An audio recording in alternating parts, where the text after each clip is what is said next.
एत्त बिखा खामथावथाव खास्रि बिस्रि CM बिथांजों बर' एबसुनि आफादगिरि दिपेन बर'जों खुलुमबाय रायजो राजा नोंथांमोन। दिनै नोंथांमोननि सिगाङाव बर' हारिनि अबस्था आरो बर' हारिनि जोंनि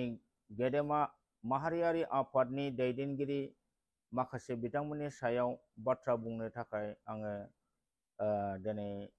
नैबे BRB चेनेलनि गेजेरजों फोसावनो सानदों। दा गिबि गिबियाव बयखौबो आङो रायजो राजाखौ खुलुमग्रोबाय आरो बयबो रायजो राजाखौ आंथ' आगोलनिफ्राय गोबां बाथ्रा बुंबोबाय, बे बाथ्राफोरखौ जाहाथे नोंथांमोनहा जुदि नायदोंब्ला मोजाङै जाहाथे नायो आरो नोंथांमोनहा जाहाथे जुक्ति बाथ्राखौ माने मोजाङै बिजिरनानै नाय। आं बुंनाय बाथ्राफ्रा जुदि हारिनि खथि जादोंबा आं बेनि थाखाय क्षमा बियो रायजोफोर। आं जा बुंबोदों सैथो बाथ्राखौनो आङो फोरमायबोनो नाजाबोगासिनो दङ आरो दिनैबो आङो बर' हारिनि बे अलखद समाव जोंनि माहारियारि गेदेमा दैदेनगिरि दिपेन बर' आरो जोंनि दा राजखान्थि हान्जानि दा दैदेनगिरि जाबाय, गोदो बिथाङाबो बर' माहारियारि आफाद दुलाराय बर' फरायसा आफादनि मोनसे समनि प्रेसिडेन्टमोन। दा बिथांमोननि जे बर्तमाननि जे रल सासे संगठननि मालिक हिसाबै आरो माहारियारि आफाद दुलाराय बर' फरायसा आफादनि आफादगिरि हिसाबै दुलाराय बर' फरायसाफोरखौ दैदेनग्रा हिसाबै बिथांमोननि दिनैनि रला माबादि जादों बेखौ नोंथांमोनहाबो नोजोर होनाया मोजां, अबजार्भ खालामनाया मोजां, एनालाइसिस खालामनानै नायनाया मोजां जे बिथां दिपेन बर' आरो बिथां प्रमद बर' बिथां सानैनि जे जाथिनि लिडार जानानै बे बिथां सानै लिडारनि जे एक्टिभिटिस, जे बेबहार पाति, जे खोथा बाथ्रा बुंनाय, बेयो गमामायै हारि सिबिसुलानि बाथ्राफोर जादोंना। हारि सिबिसुला होननानै बिथांमोनखौ जोङो बुंनो हायोना? बे मोनसे दिनै कुइसन जादों रायजो राजा नोंथांमोनहा नाय, दिनै प्रमद बर' बिथाङा एबसुनि दैदेनगिरि जानानै आफादगिरि जानानै बेसेबा गोबाव सम बिथाङा सेपारेट स्टेट बड'लेण्डनि थाखाय डिभाइड आसाम 50-50 नो बड'लेण्ड नो रेस्ट होननानै स्ल'गान गायबोनानै बर' सेंग्रा सिख्ला बर' फरायसाफोरनि गोसोखौ बिथाङा जै खालामनानै फैदोंमोन आरो बयबो रायजो राजायानो बिथांनि सायाव मोनसे फोथायनाय दंमोन जे आगोलाव बड'फा उपेन्द्रनाथ ब्रह्मनि दैदेननायाव बड'लेण्डआ जायाबाबो एबार प्रमद बर'नि दिनाव जागोन बिथांमोनहा रायजो राजायानो बयबो फोथायदोंमोन। नाथाय दिनै प्रमद बर' बिथाङाबो बे बर'फानि जेनाखि थांखि सेपारेट स्टेट बेखौ लानानै आन्दलन खालामनानै 2020नि 27 जानुवारियाव बिथाङा गोरोबथा खालामबाय आसाम गभर्नमेन्टजों, सेन्ट्रेल गभर्नमेन्टजों आरो दुलाराय बर' फरायसा आफादजों। बे गोरोबथायाव बिथाङा जे बिटिआर सुक्ति खालामदों, बे बिटिआर सुक्तिया रायजोफोर ओरैबायदि खहा खारक माने सुक्ति बियो जोंनि बिटिसिआव मोनखानाय गोबां मोजां मोजां दफा, जायनि दारै बिटिसिआव जोङो थाखा फैसा मोननायनि राहा दंमोन, जायनि दारै जोङो बिटिसिआव एपइन्टमेन्ट होनो हानाय गोहो दंमोन, बिटिसिनि अफिसार स्टाफ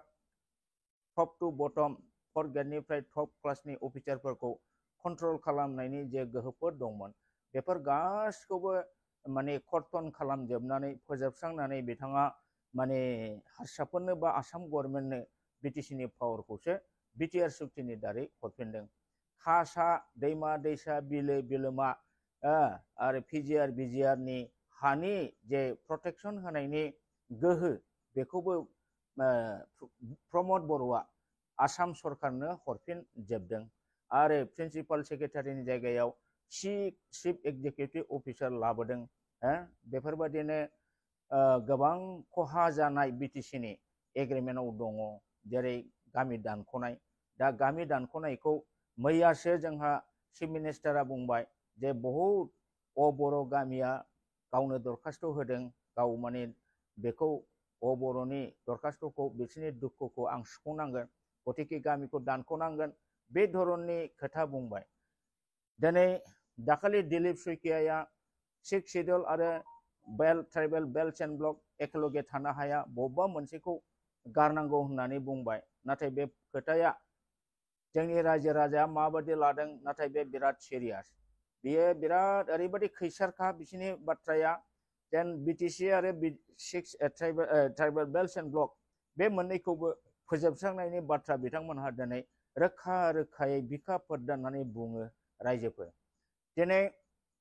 ट्राइबेल बेल्ट एन्डखौ सिगाङाव बोखारोब्ला बिनि नेक्स्ट माखासे बोसोरावनो बिथांमोनहा दिनै 6 शिड्युलखौबो बोखारगोन जुदि ट्राइबेल बेल्ट एन्ड ब्लकबो थाया आरो 6 शिड्युलबो थाया अब्ला बर'हा मा रैखाथि दं मा रैखाथि थागोन रायजोफोर दिनै हा हु मा रैखा खालामगोन बर'आ दिनै 6 शिड्युल मोननायखायसो जोंनि ट्राइबेलनि हाखौ अना ट्राइबेलफ्रा बायनो मोना होननायावसो ट्राइबेलनि हाया रैखा मोननानै दं दा अब्लाबो हिमन्त बिश्व शर्माया आङो मैयानि मोनसे ससियेल मिडियायाव नुदों जे बिथाङा 15 दिननि गेजेराव माने अना ट्राइबेलफोरनो बिटिसिआव हा होनांगौ होननानै अर्डार होदों अफिसियेल अर्डार होदों दा बेफोर बाथ्राफ्रा दिनै बर' हारिनि थाखाय बेसेबां पयजनास 6 शिड्युलनि एकआ मा बुङो 6 शिड्युलनि एकआव खुनु नन ट्राइबेला हासा मोना नाथाय बिथाङा 15 दिननि गेजेराव अफिसारफोरखौ अना ट्राइबेलफोरनो हा नामजारि होनांगौ होननानै अर्डार होनाया बेसे गिदिर जोंनि 6 शिड्युलनि बियो अपराध रायजोफोर आरो माबाया जोंना हिमन्त बिश्व शर्मा चिफ मिनिस्टार बिथाङा बुंबाय बिसिडिसि मा बेलाय बिसिडिसिखौ सिफायनांगौ होननानै बिथाङा अलरेडि डिक्लेयार होबाय जे बिसिडिसिखौ माने सिफायनांगौ दा नोंथांमोनहा रायजो राजाखौ आं बेखौनो खावलायो जे नोंथांमोनहा मोजाङै सिन्था खालामनानै नायनोसै जे बिसिडिसिखौ सिफायनायनि डाइरेक्ट मिनिङा मा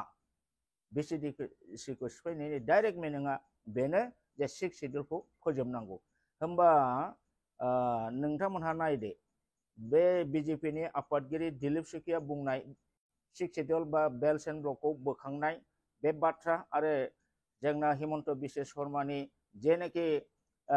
बिसिडिसिखौ भंग खालामनानै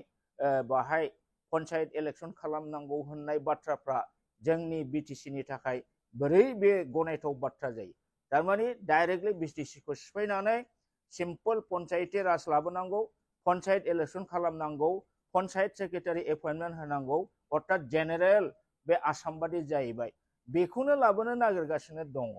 दा नायदो रायजोफोर बेफोरबादि एथ' बिखा खामथावथाव खास्रि बिस्रि बर' जातिनि बिरोधि खोथा बुंग्रा बे दिलीप सुखिया बे जोंना मानव गेदेर हिमन्त बिश्व शर्मा माने बिथांमोनखौ दिनैसिमबो प्रमद बर' सीएम बिथांजों बर' एबसुनि आफादगिरि दिपेन बर'जों दिनैसिमबो फंसेबो बिथांमोनहा बे बाथ्राखौ हेंथा होआखै प्रतिबाद जानायाखै वार्निं होआखै निश्चय होथारनांगौमोन दिनै मानो वार्निं होदिया थांनाय जेब्लानाखि उपेन्द्रनाथ ब्रह्मखौ 1 मिनिटनि गेजेराव हजोंहाय दिल्लीयाव फट' माने मुर्ति गायसनो उपेन्द्रनाथ ब्रह्मनि दिल्लीयाव लामानि नाम दोनो बे समाव सासे असमिया सेंग्राया पाठशालानि रन्जित डेका होननाया बर' हारिनि एगेन्स्टै बर'फा उपेन्द्रनाथ ब्रह्मनि एगेन्स्टै ओरैबायदि गाज्रि गाज्रि बुंदोंमोन उपेन्द्रनाथ ब्रह्मखौ एक्सट्रिमिस्ट मानसि बुथारग्रा बेफोरबायदिखौ मानो सनमान होनांगौ बेबादि बाथ्रा बुंनायखौबो दिपेन बर' बादिया माने खुनु धरननि माने गरिहना बा प्रतिबाद बा काउन्टार स्टेटमेन्ट बिथाङा बुङाखसै बा दिलीप सुखियानि एगेन्स्टैबो बुङाखसै हिमन्त बिश्व शर्मानि एगेन्स्टैबो बुङाखसै 6 शिड्युलखौ सिफायनो नागिरनायखौ प्रतिबाद होआखसै ओमफ्राय रन्जित डेकाखौबो जेबो बुङाखसै आरो दिनै मोनसेनि उनाव मोनसे गोबां आयेन दिनै ट्राइबेल बिरोधि 6 शिड्युल बिरोधि माने आसाम गभर्नमेन्टआ जारि खालामगासिनो दं इमप्लिमेन्ट खालामगासिनो दं बेनि सोमोन्दैबो जेबो बुङाखसै दिनै बेबादिब्ला जोंनि दुलाराय बर' फरायसा आफादनि दिनै बे दिपेन बर'खौ बर'नि लिडार होननानै जोङो साननांगौ ना हारसानि लिडार होननानै जों साननांगौ